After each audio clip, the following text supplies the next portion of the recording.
Hi guys, how are you all. मेरा नाम है निकिता और स्वागत है आप सभी का हमारी इस इंग्लिश क्लास में। So I hope you guys are doing good. बढ़िया चल रहा है सबको, ज़िंदगी में मौज मस्ती पूरी है, लेकिन उसी के साथ पढ़ाई भी भरपूर है ना। तो पढ़ाई तो ज़रूरी है यार, क्योंकि इसके बिना मौज मस्ती में भी मज़ा नहीं आता। मतलब जब तक आप लोग बहुत मेहनत ना कर लो, फिर उसके बाद जब एकदम से टाइम मिलता है ना, फ्री टाइम जिसमें हम अपनी खुद की पसंद की चीज़ें कर सकते हैं, उसको फिर इन्जॉय करने का एक अलग ही मज़ा होता है। सो आई होप बढ़िया चल रहा है सब कुछ। तो आज आपकी इंग्लिश क्लास है। अब स्वागत है दोबारा से आपकी इंग्लिश क्लास में।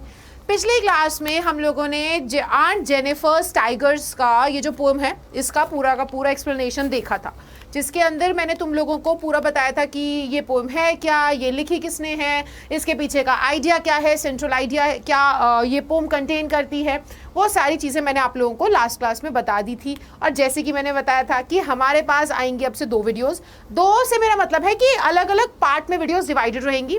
पहला पार्ट होगा जो कि अब वो छोटी पोएम थी तो एक पार्ट में कवर हो गया, एक लेक्चर में कवर हो गया, जिसके अंदर मैंने तुम लोगों को बेसिकली उसका एक्सप्लेनेशन दिया था इन डेप्थ। और एक अलग वीडियो बनती है जिसमें हम इसके question answers, important question answers, previous year question answers discuss करते हैं। सो एक्सप्लेनेशन वीडियो तो पिछली वीडियो हो चुकी है। आज की वीडियो में हम आएंगे हमारे इंपॉर्टेंट क्वेश्चन आंसर्स पर। इसमें प्रीवियस ईयर भी होंगे, कुछ MCQs भी होंगे, एक्सट्रैक्ट बेस्ड भी होंगे, लॉन्ग भी होंगे, शॉर्ट भी होंगे। सो सारे तरीके से जो भी आपके एग्जाम में क्वेश्चंस पूछे जा सकते हैं वो सभी मैंने इस वीडियो में कवर करने की कोशिश करी है। सो बिना किसी देरी के क्या हम हमारी आज की क्लास को कर सकते हैं स्टार्ट? जल्दी से बताओ, आर यू गाइज रेडी? सो हम लोग जल्दी से इस क्लास को स्टार्ट करते हैं। एंड मैं ना इस चैप्टर को आगे एकदम तुम्हें क्वेश्चन आंसर्स पे ले जाऊं, उससे पहले एक बारी रिकैप दे देती हूँ क्विकली कि अभी तक हमने क्या पढ़ा है। सो गाइज स्टार्ट करते हैं। सबसे बेसिक चीज़ जो अभी तक हमने पढ़ी है वो ये है कि देखो, ये चीज़ें हमने पढ़ लिया। About the poet, about the poem and poem explanation हो चुका है कि नहीं? सो जल्दी से देख लेते हैं कि हमारे पोएट कौन है। हमारे ये जो पोएम है लिखी है एड्रियन रिच ने। बहुत जानी मानी पोएट हैं। 1929 में इनका जन्म हुआ था। बाल्टीमोर की रहने वाली थी, USA में जो है। ये खास तौर पे जानी जाती हैं बिकॉज इनका बहुत इन्वॉल्वमेंट रहा है विमेंस राइट्स या उनके मूवमेंट में, है ना। औरतों के लिए इन्होंने काफ़ी आवाज़ उठाई है और ये हमें इनके काम में भी देखने को मिलता है।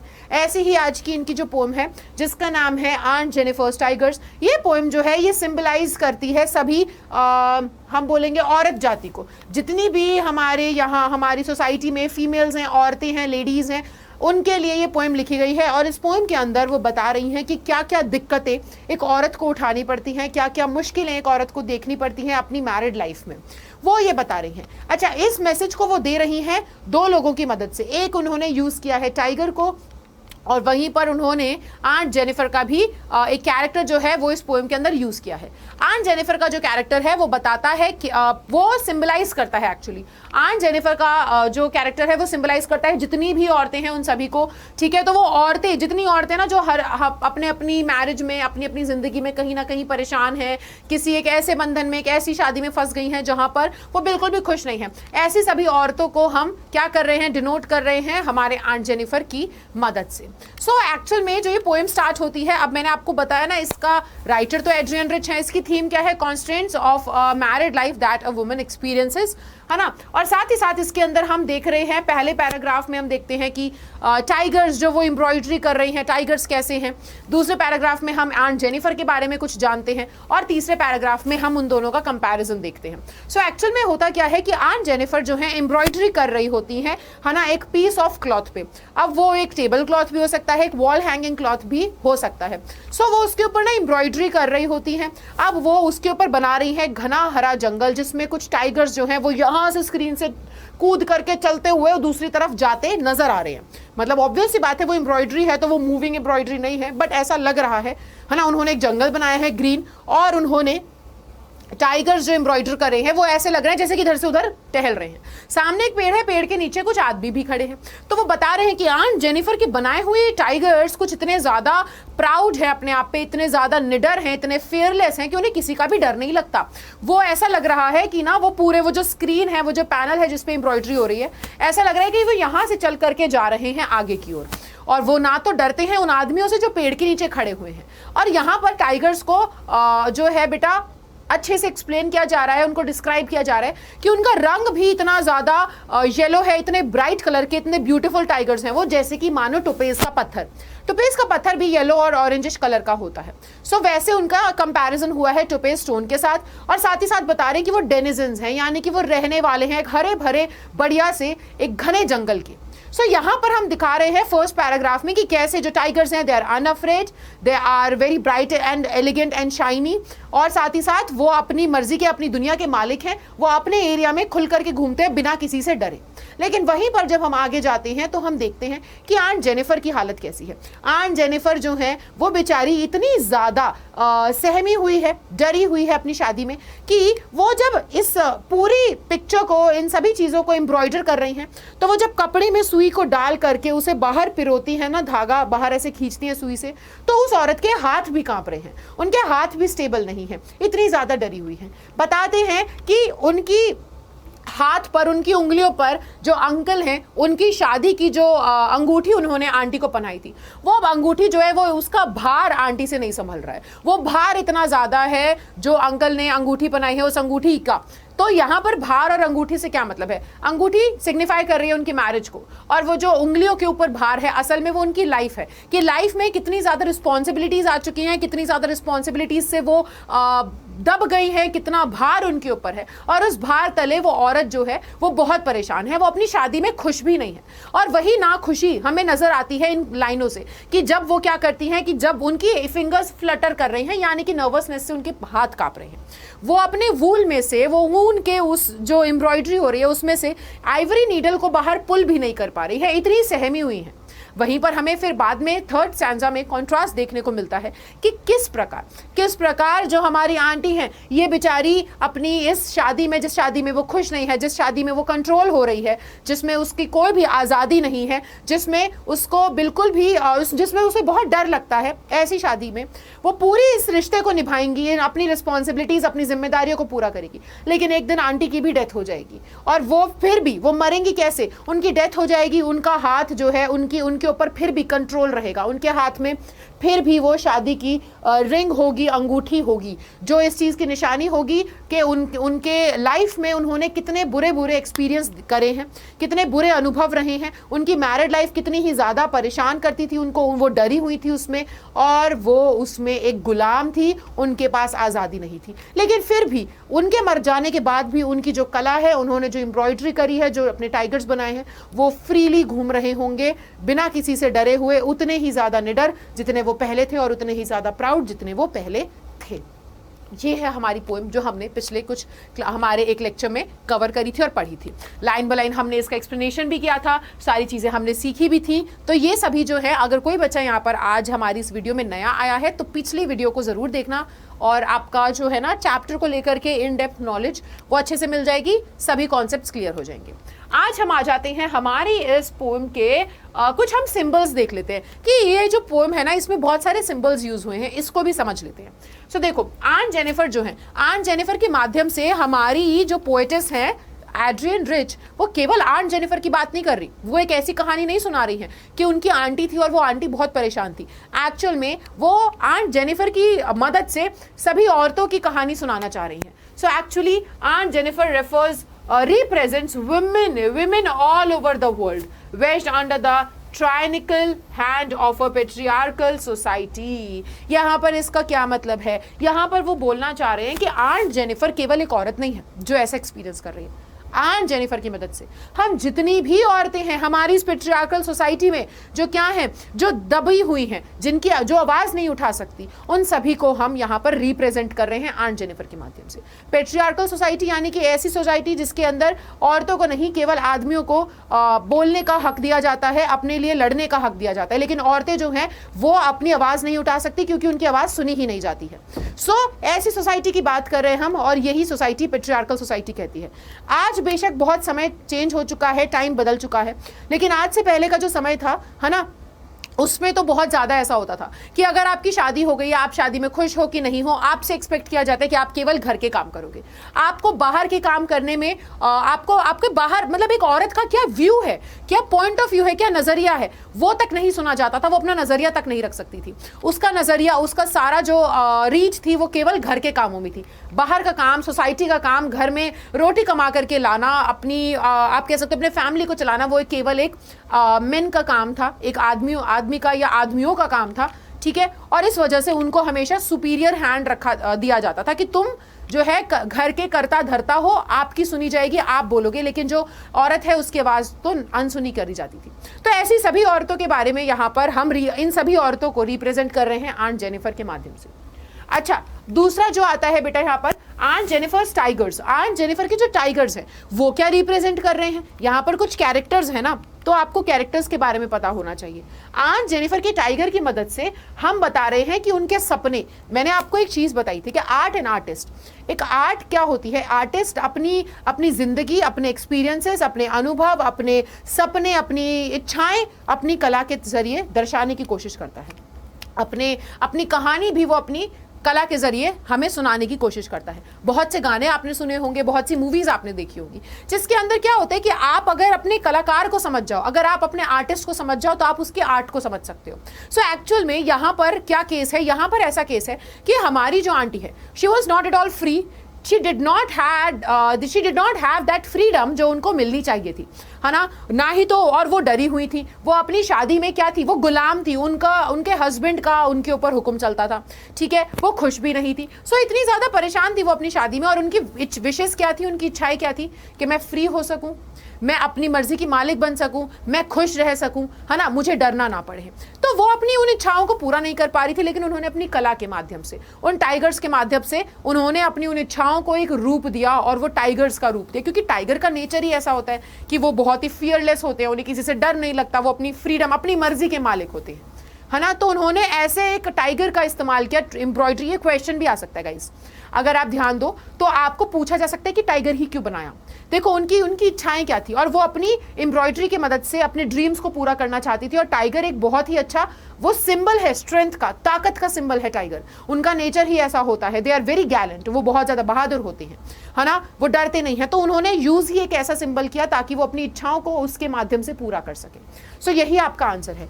Aunt Jennifer's tiger symbolises her dreams and desires of being powerful, fearless, decisive and liberated. वो ये सारी चीज़ें पूरी करना चाहती थी, अपनी लाइफ ऐसी चाहती थी, लेकिन हो नहीं पा रही थी।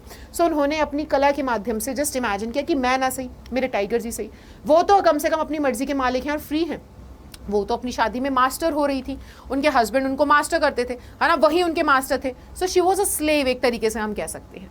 अच्छा, आगे अगर हम देखें वेडिंग बैंड भी यहाँ पे सिग्निफाई करता है कुछ। वेडिंग बैंड सिग्निफाई करता है उस पेट्रियार्कल सोसाइटी को, है ना। हम बोलते हैं ना कि अब जो है, जैसे हमारे अगर सोसाइटी में बोले तो मंगलसूत्र, सिंदूर, तो ये क्या होता है कि अब तो जो है आप ना, ऑब्वियस सी बात है, अब आप किसी के, अब एक औरत की अपनी खुद की पहचान नहीं होती है। आपको पहले तो ये समझना पड़ेगा।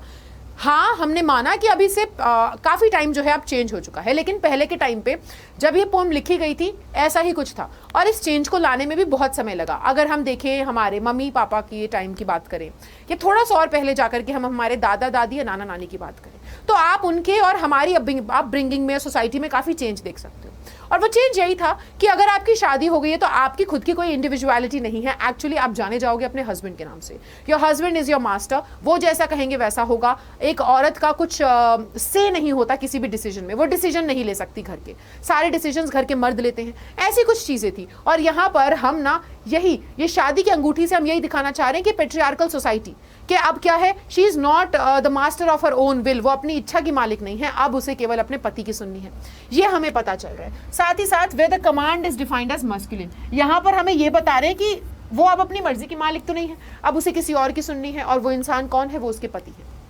तो यानी कि एक मेल।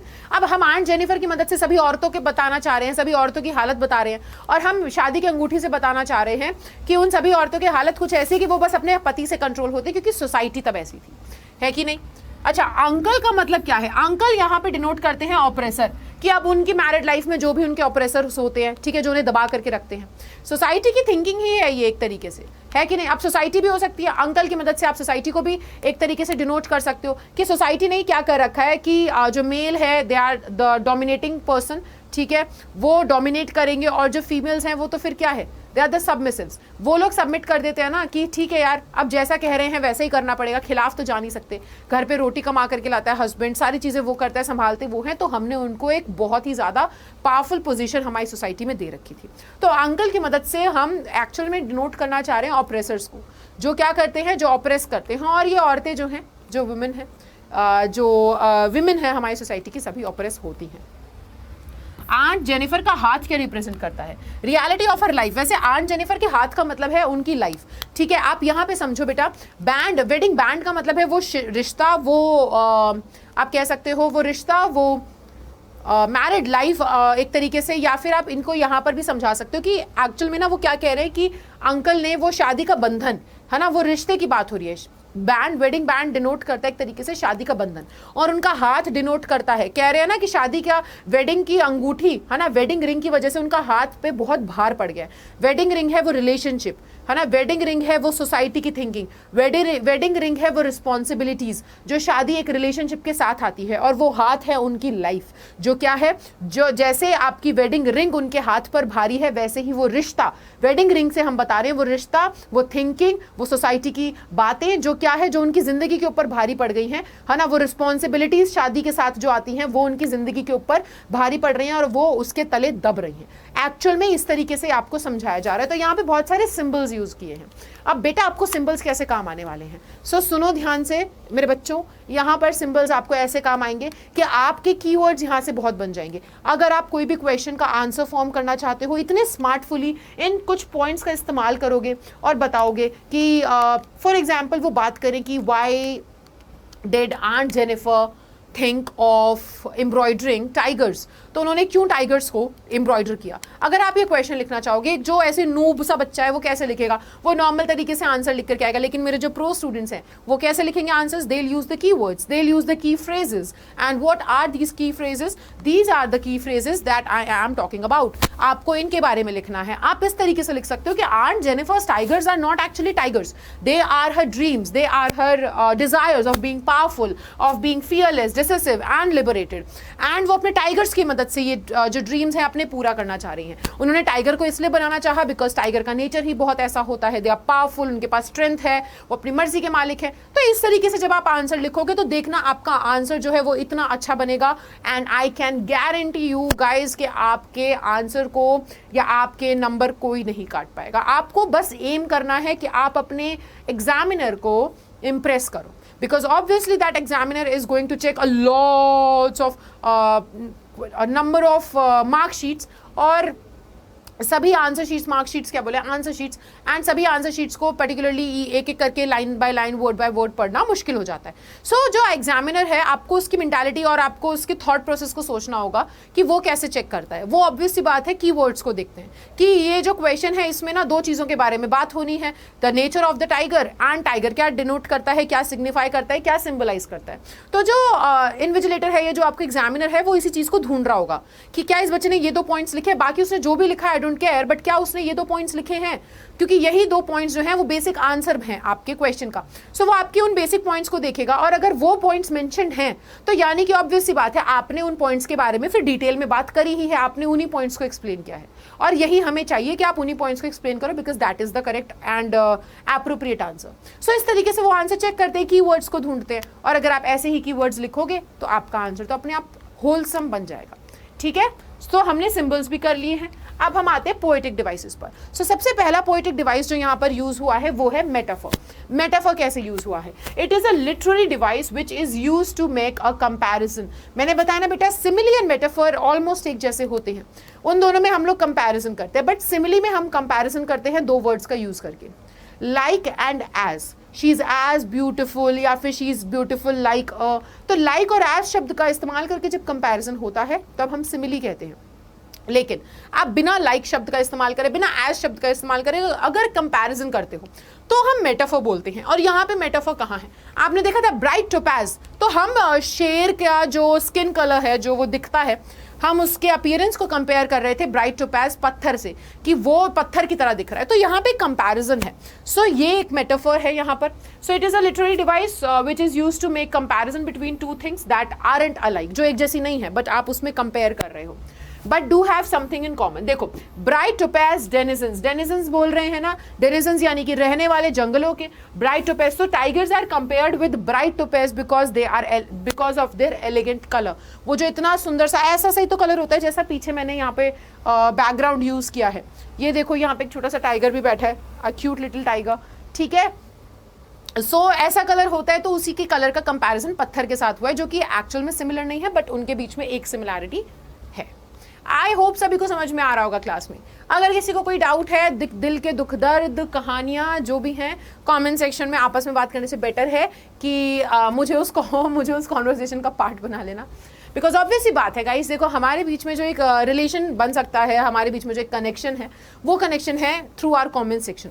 तो आप लोग अपने कमेंट्स में जो भी बात करना चाहते हो, जो भी डाउट्स आपको फेस हो रहे हैं, जो भी आपको नहीं समझ में आ रहा है, जो भी प्रॉब्लम्स आ रही हैं, एवरीथिंग आप नीचे कमेंट सेक्शन में प्लीज़ लिखना, क्योंकि मैं कमेंट्स में खुद भी पर्टिकुलरली अच्छे से ध्यान देती हूँ और सभी के कमेंट्स भी पढ़ती हूँ। कभी कभार बहुत ही फनी होते हैं, कभी कभार बहुत वियर्ड होते हैं, कभी कभार जेन्युइन कमेंट्स भी होते हैं, जेन्युइन डाउट्स भी होते हैं, तो उन सभी का मैं आंसर करती हूँ। सो आप ये मत सोचना कि दिस वीडियो इज़ रिकॉर्डेड, सो मैं कैसे अपने डाउट्स पूछूँ, डाउट्स क्लियर नहीं होंगे। नो, आपका सभी चीज़ों का ध्यान रखा जा रहा है। आप कॉमेंट सेक्शन में डाउट ज़रूर पूछना, ठीक है। चलो अच्छा, अगर हमारा अब हम यहाँ पे देखिए सेकेंड हमारा जो पोएटिक डिवाइस है वो है अकरेंस ऑफ एलिट्रेशन। एलिट्रेशन का मतलब होता है जब आपके ए ई आई ओ यू, है ना, इन सभी साउंड को छोड़कर, वावल्स को छोड़कर आपके बाकी साउंड्स क्या होते हैं? कॉन्सोनेंट्स, है ना। जो कॉन्सोनेंट साउंड्स हैं, है ना, साउंड या लेटर अगर बच्चे रिपीट हो रहा है किसी एक पर्टिकुलर लाइन में बार बार,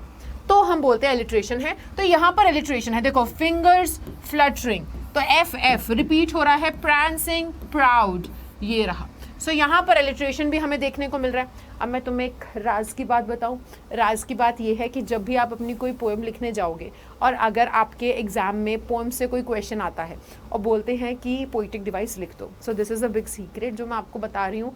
स्मार्ट प्ले करेंगे हम, तो आप ना अलिट्रेशन जो है वहाँ पे यूज़ कर सकते हो, बिकॉज एलिट्रेशन एक ऐसा पोएटिक डिवाइस है जो 99% ऑफ द टाइम्स हमें पोएम में देखने को मिलता ही मिलता है। सो एलिट्रेशन को हमेशा याद रखना। आप एलिट्रेशन लिख करके आ सकते हो जहाँ पे तुम्हें लगेगा ना, ओ नो इतनी सारी पोएम थी, याद नहीं है यार, मैं क्या करूँ। सो वहाँ पर आप ये कर सकते हो कि एलिट्रेशन लिख करके आना, सेफ प्ले कर सकते हैं हम। बेशक याद ना हो, कंफ्यूज हो जाए, नर्वस हो जाए, कुछ भी हो सकता है यार, वी डोंट नो, है ना। सो हम तैयारी पूरी रखेंगे। ऐसे प्रॉब्लमैटिक सिचुएशन में भी हम क्या करेंगे, एलिट्रेशन एक ऐसे सीक्रेट बता रही हूँ मैं तुम्हें, एलिट्रेशन एक ऐसा डिवाइस है जो 99% ऑफ द टाइम्स हमें देखने को मिलता है पोएम में। इसको लिख करके आ जाओगे, मार्क्स नहीं कटेंगे, मार्क्स मिल जाएंगे, ठीक है। तो ये प्रो टिप ऐसे याद रखना। चलो, symbolism. So it is the use of symbols to represent ideas and qualities. आप अपने कोई आइडिया को किसी सिंबल का इस्तेमाल करके अगर पोर्ट्रे करते हो पोएम में, तो वो सिंबलिज्म होता है। यहाँ पे तो अभी भी हमने देखे इतने सारे, उनको लिख दो, ठीक है। ब्राइट टोपैज, आई थिंक मैं कुछ छींक आने वाली हूँ, बट ओके, हम ध्यान देते हैं। पहले ही बोल दो मुझे, God bless you, God bless me, ठीक है। Bright topaz denizens represent tigers elegant colour. So हम ब्राइट टोपैज का इस्तेमाल करके टाइगर के एलिगेंट कलर के बारे में बात कर रहे हैं। अंकल के वेडिंग बैंड के बारे में बात करके हम रिप्रेजेंट कर रहे हैं मेल डोमिनेशन, है ना। हम उनके हैंड के ऊपर मैसिव वेट है, हम उनकी लाइफ के बारे में बात कर रहे हैं। आंट जेनिफर अपने आप में सभी औरतों को सिंबलाइज करती हैं, उनके टाइगर्स उनके ड्रीम्स को सिग्निफाई कर रहे हैं। सारी चीज़ें आप यहाँ पर लिख सकते हो। Your answer will become more and more accurate, कह सकते हैं, ठीक है। चलो, पर्सोनिफिकेशन बेटा यहाँ पे कैसे आता है? सो इट इज द एट्रीब्यूट। अच्छा, पर्सोनिफिकेशन यहाँ पे पर्सन लिखा हुआ है। पर्सोनिफिकेशन मीन्स जब आप एक नॉन लिविंग थिंग को एक लिविंग थिंग के एट्रीब्यूट्स या क्वालिटीज दे देते हो, वो पर्सोनिफिकेशन, यानी कि आपने पर्सन बना दिया उसको एक, ठीक है। सो हम क्या बोल रहे हैं, नॉन ह्यूमन थिंग्स। एग्जाम्पल, शिवलरिक एक ऐसा वर्ड है जो कि हम लोग योद्धाओं के लिए यूज करते हैं, बहादुर, है ना। पर यहाँ पर शिवलरिक वर्ड जो है, ठीक है, वो यूज हो रहा है किसके लिए? टाइगर्स के लिए। सो हाँ अच्छा, नॉन लिविंग थिंग्स के साथ ही साथ मैं एक और चीज़ बता दूं कि हाँ, आप पर्सन लिखा है तो हम एनिमल्स को पर्सन नहीं कहते हैं, हम इंसानों को पर्सन कहते हैं। तो इंसानों की क्वालिटीज़ जब आप किसी और चीज़ को दे देते हो, अब मैं it can be a bird, मतलब आपके पूरा बर्ड्स वाली फैमिली से कोई भी अगर पक्षियों को, पशुओं को, ठीक है, जानवरों को अगर आप दे देते हो ना ऐसे एट्रीब्यूट्स जो कि केवल एक पर्सन के होते हैं, जो कि एक ह्यूमन बीइंग एट्रीब्यूट्स होते हैं, वो अगर आप किसी और को देते हो उसे हम पर्सोनिफिकेशन कहते हैं, बिकॉज आप उसको पर्सन की क्वालिटीज़ दे रहे हो, ठीक है। चलो, सो यहाँ पर शिवलरिक जो कि नाइट्स के लिए यूज़ होता है, हमने टाइगर के लिए यूज़ किया है। हाइपरबोले मतलब कि जब तुम किसी चीज़ को एग्जैजरेट करते हो, जब हम बोले ना कि यार मतलब उसका तुम्हें पता है वो ऐसे, फॉर एग्जांपल अगर मैं बोलूँ तो हम कहीं पर बर्गर खाने गए, ठीक है, एंड मैकडॉनल्ड्स में तो इतना छोटा सा बर्गर आता है ना, एक आलू पैटी, हाँ वही होता है मेरे ख्याल से, दैट छोटा सा बर्गर। बट अगर हम खाने के लिए गए बर्गर और वहाँ पे हमें 50 रुपीज़ में ऐसे मैसिव सा बर्गर मिल गया, तो हम क्या बोलेंगे, यार पता है वहाँ पे मार्केट में इतना बड़ा बर्गर मिलता है, मतलब इतना बड़ा, एकदम हमारे सर के जितना बड़ा। अगर ऐसे हम बोलते तो ये एग्जैजरेट कर दिया हमने। ऑब्वियसली आप वहाँ जाओगे तो बेटा इतना बड़ा बर्गर तो तुम्हें मिलेगा नहीं, है कि नहीं, और मेरा तो ठीक है इतना, हाँ दिस मच बिग, इतना बड़ा बर्गर तो आपको मिलेगा नहीं वहाँ पर। बट हम जस्ट एक ही बोलने का तरीका होता है ना कि भाई इतना बड़ा बर्गर मिलता है एकदम पहाड़ जैसा, समथिंग लाइक दैट। तो ये हाइपरबोले होता है जब आप कुछ एक्सप्लेन करने के लिए कुछ एग्जैजरेट कर दो। अच्छा, अगर हम बोले यार वो लड़का देख कितना पतला है, एकदम तिल्ली के जैसा, तो माचिस की तिल्ली जैसा, यानी कि मैच स्टिक, एक्चुअल में मैच स्टिक तो नहीं है बट आपने एग्जैजरेट करके बोल दिया। सो यही हाइपरबोले होता है, ठीक है। देखो, massive weight of uncle's wedding band sits heavily upon aunt Jennifer's hand. ये जो है the weight of a wedding band इतना ज्यादा हैवी हो ही नहीं सकता, है ना, शादी की अंगूठी का इतना ज्यादा हैवी हो ही नहीं सकता कि हाथ भी कांपने लग जाए उसको लेकर के। बट यहाँ पर आपको बता रहे हैं, क्योंकि एक्चुअल में ये तो वेडिंग बैंड तो सिंबल है किस चीज का, मेल डोमिनेशन का, कितनी ज्यादा दबाई जाती है वो अपनी, इतनी ज्यादा ऑप्रेस्ड है वो अपनी लाइफ में कि वो अब डरी हुई है ना। तो ये हाइपरबोले है कि एग्जैजरेट करके आपको बस समझाना चाह रहे हैं। आया समझ में? आई होप ये चीज़ें क्लियर होंगी। सो हमारे पोएटिक डिवाइसेस भी हो गए हैं, अब हम एमसीक्यूज पे आएंगे। गाइस ये पूरा एक्सप्लेनेशन इतना डन है, किसी को कोई प्रॉब्लम नहीं है, सभी को समझ में आ रहा है। अब हम एमसीक्यूज पर आ सकते हैं बढ़िया तरीके से। So I want full participation now. जितने एमसीक्यूज हैं आप लोग साथ ही साथ कॉमेंट सेक्शन में आंसर करोगे। I will be asking questions, let's see कौन जीतता है। So first question is who is the poet of the poem aunt Jennifer's tigers. ये तो मैंने तुम्हें बहुत अच्छे से सिखाया है। सो नाक मत कटवा देना मेरी, जल्दी से कमेंट सेक्शन में आंसर करो। Who is the poet of the poem aunt Jennifer's tigers? Adrian Rich, Jonathan Aaron, J.H.M. Abbott या फिर मार्क एब्लिन? जल्दी से आंसर करेंगे, लेट्स सी कौन जल्दी आंसर दे पाता है। Who is the poet of the poem aunt Jennifer's tigers? Let's count 3, 2 and 1. Yes, the correct answer is Adrian Rich. Option number A is the correct answer. Second question, what is the poet known for? हमारी poet किस चीज़ के लिए जानी जाती है? She is widely known for her involvement in contemporary women's movement as a poet and theorist, for her beauty, for her philosophy, for her poems. किस चीज़ के लिए जानी जाती हैं Adrian Rich? ये तो बहुत ईजी है, हमने इसको तो पढ़ा भी इतनी बारी, इसके लिए तो ज़्यादा टाइम लगना भी नहीं चाहिए। सो जल्दी से आंसर करेंगे। 5, 4, 3, 2 and 1. Yes, the correct answer is option number A. She is known for her involvement in contemporary women's movement and as a poet and theorist. ठीक है, good. Question number second. अच्छा, यहाँ पे नंबरिंग थोड़ी सी गलत हो गई है, I am so sorry, please उसे इग्नोर कर देना, नंबरिंग थोड़ी सी गलत है। 1, 2 and this is question number 3. Which words depict the dominant and arrogant attitude of the wild animal?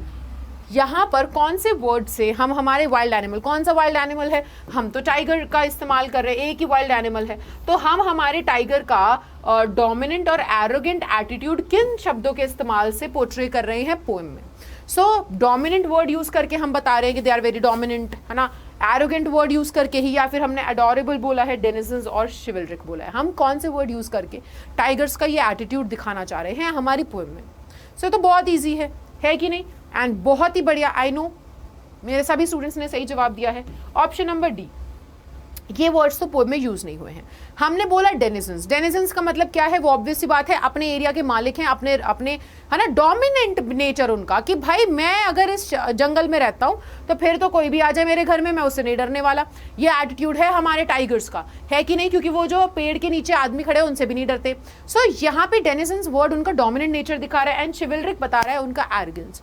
What, कि वो किसी से डरते नहीं है भाई, अपनी मर्जी के मालिक हैं। सो यहाँ पर ये होगा आपका करेक्ट आंसर। गुड, चलो। सो गाइस क्वेश्चन नंबर 4 है ये। I am very sorry, please ignore करना, नंबरिंग मैंने ध्यान नहीं दिया तो वो ऊपर नीचे हो गया है, ठीक है। Question number 4, What do Aunt Jennifer's fluttering hands through her wool in the second stanza tell us? तो उनके हाथ जब वो अपने उसमें से एम्ब्रॉयडरी करी, उनके हाथ फ्लटर करते कांपते, उससे हमें क्या समझ में आता है? At the lost freedom and fear of Jennifer's mind because of marital restraints, her old age, her love for embroidery and knitting, her love for tigers. हमें क्या समझ में आ रहा है? ऑब्वियस सी बात है, ये क्वेश्चन भी बहुत ईजी है एंड बहुत बढ़िया गाइज, बढ़िया बढ़िया बढ़िया। सो क्वेश्चन नंबर 4 का आंसर ऑप्शन नंबर ए है कि फ्लटरिंग ऑफ हैंड्स से हमें समझ में आ रहा है कि वो कितनी ज़्यादा क्या है, उनके पास फ्रीडम नहीं है, वो डरी हुई हैं, है ना, और शादी में जो जो दिक्कतें हैं वो हमें पता चल रही हैं इनके हैंड फ्लटरिंग से। सो ना, ऐसा नहीं है कि बूढ़ी हो गई है या लव फॉर एम्ब्रॉयडरी या लव फॉर टाइगर्स, ये नहीं है, इस वजह से, ठीक है। चलो, बहुत ही बढ़िया। सो अब आते हैं हम हमारे कुछ एक्सट्रैक्ट बेस्ड क्वेश्चंस पर, तो इन क्वेश्चंस को भी देखते हैं। अब देखो एग्जाम में क्वेश्चन कैसे आ सकता है कि वो आपको कुछ एक्सट्रैक्ट देंगे, यानी कि आपको एक स्टैंजा या 3 से 4 लाइनें देंगे पोएम की, बोलेंगे रीड करो और इसमें से आपसे क्वेश्चंस पूछे जाएंगे। डायरेक्ट भी हो सकते हैं, इनडायरेक्ट भी हो सकते हैं, बट अगर इन डेप्थ नॉलेज है चैप्टर की तो ईजिली आंसर कर पाओगे। Okay, when aunt is dead her terrified hands will lie, still ring with audience she was mastered by, the tigers in the panel that she made will go on prancing proud and unafraid। ये आपका last paragraph है, इससे related questions क्या है? Who is aunt mentioned है, सबसे पहला question, तो कौन है? The aunt mentioned here is Aunt Jennifer, the protagonist यानी कि the main character of our poem या फिर of our chapter, ठीक है। अब यहाँ पर आप ये भी, और देखो यहाँ पे कितना स्मार्ट भाई, कितना स्मार्ट तरीके से यहाँ पर आपके पोएट का नाम इंक्लूड करा है। यही स्मार्टनेस तुमसे चाहिए, ठीक है, कि आप भी आंसर्स इस तरीके से लिखो। सो यहाँ पर आपको बताने की कौन है यहाँ पर आंट जेनिफर की बात हो रही है, जो कि हमारे पोएम जो कि लिखी है एड्रियन रिच ने, इनकी लिखी हुई पोएम के अंदर वो मेन क्या है, मेन कैरेक्टर है, प्रोटैगनिस्ट है वो। Aunt Jennifer's Tigers, ये उनकी पोएम है। She is a woman going through unpleasant experiences in her married life, वो एक औरत है जो अपनी शादीशुदा जिंदगी में बहुत दिक्कतें झेल रही है।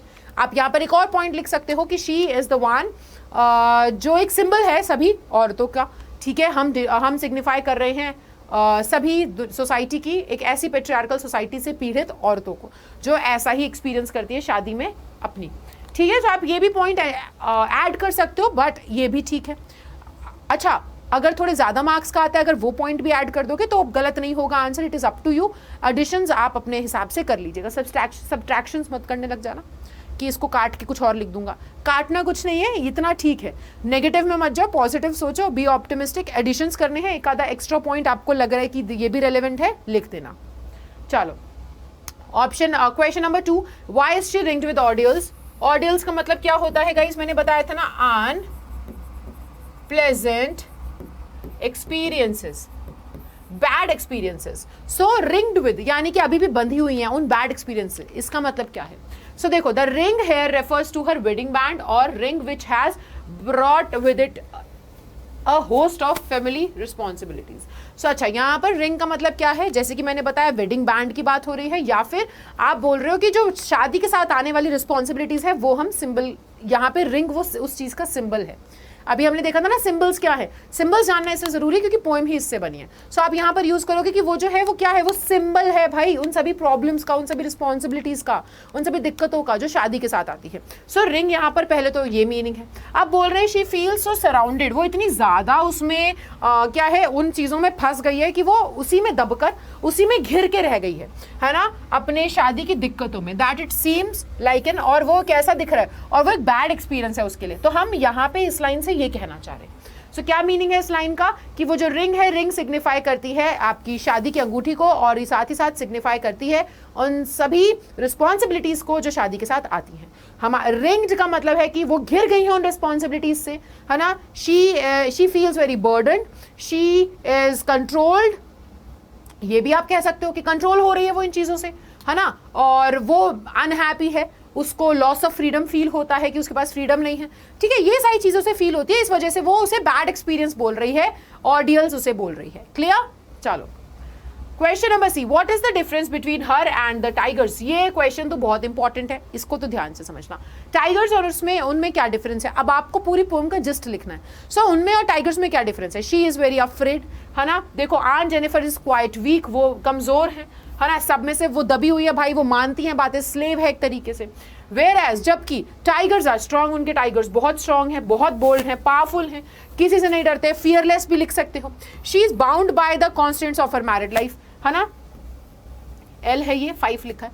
ओके, वो क्या है, वो बंधी हुई है अपनी उन सभी रिस्पॉन्सिबिलिटीज में, जिम्मेदारियों में, ठीक है। लेकिन क्या है, जबकि टाइगर्स जो है वो फ्री हैं, वो इधर से उधर अपनी पूरी जिंदगी में अपने एरिया में, अपने जंगल में इधर से उधर घूम सकते हैं। यही सबसे मेजर डिफरेंस है। आप ये भी लिख सकते हो कि वो मर जाएंगी तब भी वो क्या रहेंगी, she will be still ringed, है ना, बाय द ऑडियंस। ये वाला लाइन आप लिख सकते हो बेटा, still ring with the audience. लेकिन उनके टाइगर्स कैसे होंगे, वो फिर भी अनअफ्रेड, प्रांसिंग, प्राउड। ये वाली लाइन भी आप ऐड कर सकते हो, आपका आंसर और अच्छा हो जाएगा, ठीक है। चलो क्लियर है इतना, जल्दी से बताओ। चलो, why has Aunt Jennifer created the tigers so different from her own character। अब जैसे कि मैंने बताया, क्यों अपने कैरेक्टर से अलग बनाया, वो तो बहुत वीक है, उन्होंने इतना स्ट्रॉन्ग कैरेक्टर चूज करा एम्ब्रॉयडरी करने के लिए, वाई। यही क्वेश्चन मैंने अभी सिंबल के तौर पे बताया था ना, कि क्यों, क्योंकि उनको अपनी डिजायर्स पूरी करनी थी, अपनी कला के माध्यम से वो चीज अटेन करना चाह रही थी जो उनके पास नहीं है, फ्रीडम नहीं है, और वो फ्रीडम अटेन करना चाह रही थी, इस वजह से उन्होंने टाइगर्स को चूज किया। सो ये पर्टिकुलर पॉइंट आपका आंसर बनने वाला है। सो आप यहाँ पे क्या लिखोगे, the tigers created by aunt Jennifer are an expression of her desire. वो उसके माध्यम से अपनी डिजायर को एक्सप्रेस कर रही है कि वो फ्री होना चाहती है अपनी उन सभी दिक्कतों से जो एक शादीशुदा विवाहित जीवन में आती है। She wants to be bold and fearless like her tigers. हम एक कलाकार जो है अपनी कला के माध्यम से वो पाता है जो वो नहीं पा सकता, है ना। एक कला क्या है यार, कलाकार की जीवन कथा तुम सोच सकते हो। अगर आपने देखा होगा कि जो लोग हैं वो अपनी फीलिंग्स एक्सप्रेस करते हैं अपने आर्ट के थ्रू। सो यही पॉइंट्स आपको यहाँ पर लिखने हैं। आए समझ में? चलो अच्छा, हम आते हैं हमारे दूसरे एक्सट्रैक्ट पे। सो Aunt Jennifer's tigers prance across the screen, bright to pass denizens of a world of green. They do not fear the men beneath the tree, they pace in sleek chivalric certainty. हमारा सबसे पहला paragraph है ये। इससे related questions क्या हैं? How are Aunt Jennifer's tigers described? उनके tigers कैसे डिस्क्राइब किए गए हैं? फियरलेस है, ब्राइट कलर है, एलिगेंट है, यही सारे पॉइंट्स आपको लिखने हैं। Aunt Jennifer's tigers have been described as gold and yellow in color, है ना। यहाँ पर आप लिख सकते हो bright, like a bright topaz stone, उसके तरीके से वैसा कलर हम यहाँ पर डिस्क्राइब कर रहे हैं। वो प्रांस कर रहे हैं, चल रहे हैं, फियरलेसली निडर है ना, इधर से उधर। दे है उनके पास क्या है, sleek chivalric certainty. Certainty means confirmation, chivalric means बहादुरी। सो उनके पास क्या है, उन्हें बिल्कुल डर नहीं है, वो पूरी बहादुरी से चल रहे हैं, ठीक है। Question number 2, why are they described as denizens of a world of green. उन्हें वर्ल्ड ऑफ ग्रीन, डेनिजन्स क्यों बोला जा रहा है, यानी कि इनहेबिटेंट्स क्यों बोला जा रहा है। So they have been called as denizens of a world of green because they are the natives of dense green forest, क्योंकि वो रहने वाले हैं वहां के, वो वहीं रहते हैं। और यहाँ पर आप ये भी कह सकते हो कि डेनिजन्स वर्ड से हम सिंबलाइज कर रहे हैं क्या, हम यहाँ पर उनका डोमिनेंट एंड एरोगेंट बिहेवियर बताना, एटीट्यूड बताना चाह रहे हैं। ये भी आप लिख सकते हो, ठीक है। क्लियर है सभी को? चलो, they are not afraid of, okay, why are they not afraid of the men? वो आदमियों से क्यों नहीं डर रहे हैं हमारे टाइगर्स? ये क्वेश्चन 2010 में आया था, सो ध्यान देंगे। So they are not afraid of men because they are brave, strong, fearless and full of confidence. The denizens of green, वो वहीं के रहने वाले हैं। They are brave, fearless, उन्हें किसी से डर नहीं लगता, proud, है ना। ये सारे पॉइंट्स आप लिखोगे। What are her tigers symbolic of?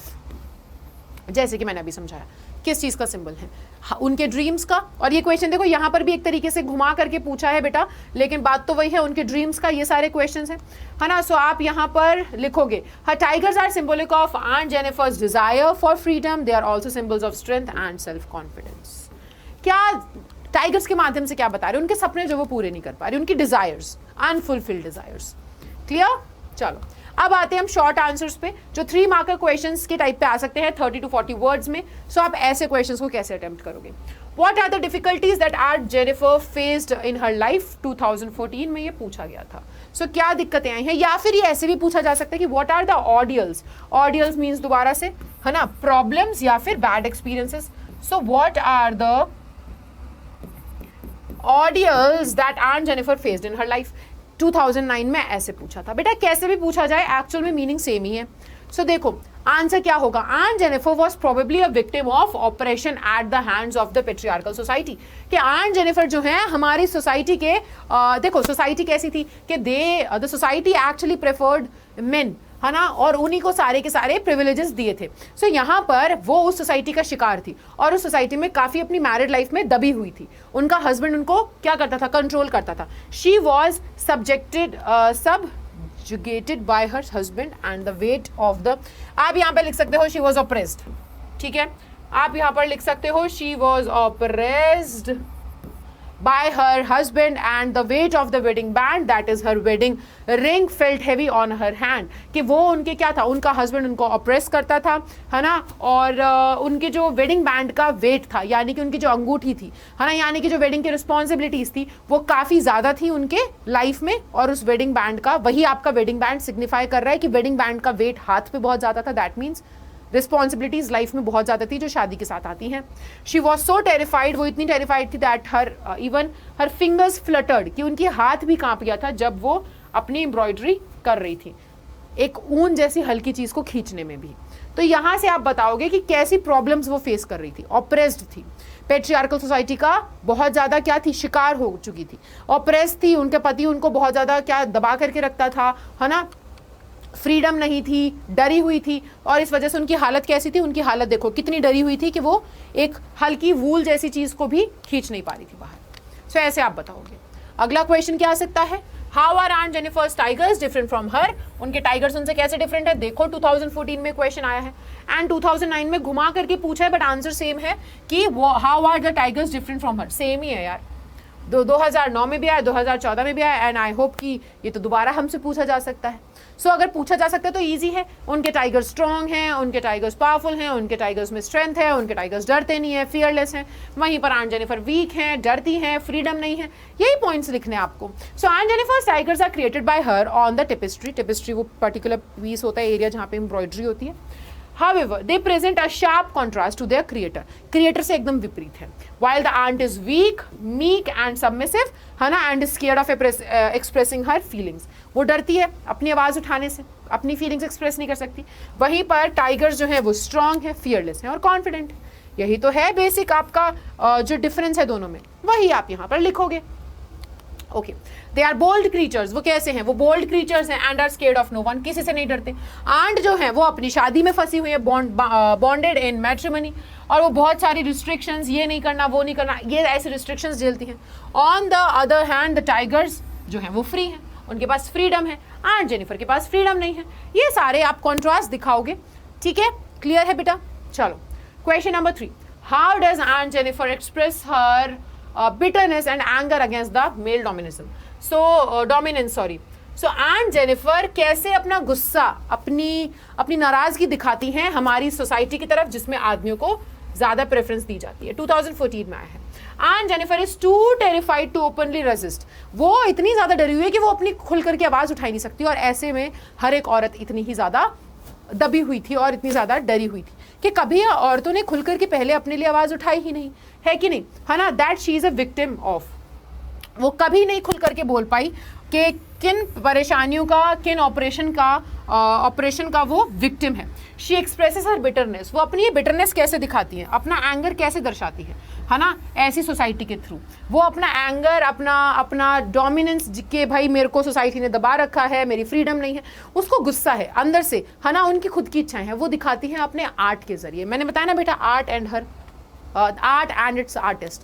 सो अपने आर्ट के जरिए वो बताती है अपनी इच्छाओं का, अपने गुस्से का, अपने बिटरनेस का, अपने मन की सारी फीलिंग्स अपने आर्ट के जरिए वो दर्शाती हैं। सो यहाँ पर आप इस तरीके से आंसर बना करके लिखोगे।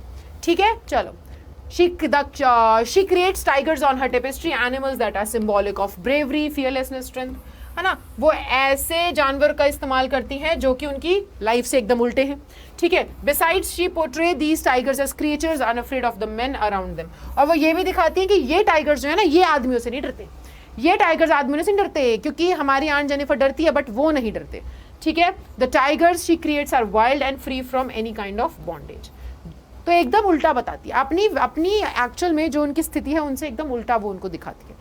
सो this will be your answer for the question, how does aunt Jennifer expresses her bitterness and anger against male dominance. Clear? चलो, okay, question number 6, why did aunt Jennifer choose to embroider tigers on the panel? 2012 में पूछा था, 2009 में भी आया था ये question. ध्यान देंगे कि टाइगर्स को ही क्यों चूज किया, अभी हमने देखा, और ये क्वेश्चन बार बार रिपीट हो रहा है, दैट मीन्स कि इसकी इंपॉर्टेंस है। सो अभी हमने देखा आंट जेनिफर ने इसलिए चूज किया क्योंकि the tigers were the symbols of bravery, fearlessness, strength, the creatures are not afraid of the men around them।